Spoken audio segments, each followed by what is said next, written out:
So brand values எப்படி பார்த்தோம்னா உங்களோட டேஸ்ட் யூனிக்னஸ். ஏன் ஸ்டார்பக்ஸ் சொல்ற not only the luxury thing, அவங்களோட டேஸ்ட் ஆஃப் யூனிக்னஸ். அந்த மாதிரி ஒரு யூனிக் டேஸ்ட் நீ கொண்டு வரணும், டெவலப் பண்ணணும். ஸோ அதுக்கு நீ என்னென்ன மாதிரிலாம் ஆக்டிவிட்டிஸ் டெவலப் பண்ணுற?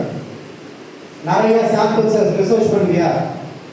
நிறைய காஃபி பிராண்ட்ஸ் இருக்கீங்க, காஃபி பவுடர்ஸ் அவைலபிளாக இருக்கு மார்க்கெட்டில்.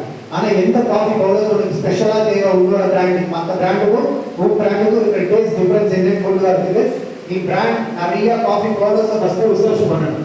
காஃபி பவுடர்ஸை ரிசர்ச் பண்ணி முடிச்ச பிறகு காம்பினேஷன்ஸ், எந்த விதமான காம்பினேஷன், இப்போ 60-20 20-40 அந்த மாதிரிலாம் காஃபி ப்ளஸ் சிக்ரி சொல்லுவாங்க.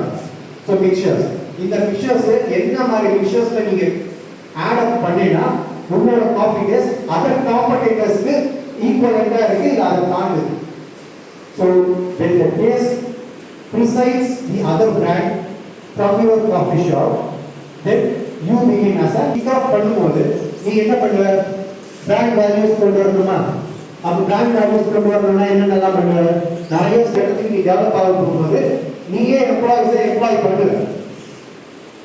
நீ எம்ப்ளாயிஸ் எம்ப்ளாய் பண்ண பிறகு அந்த எம்ப்ளாயிஸ்க்கு என்ன கொடுப்ப?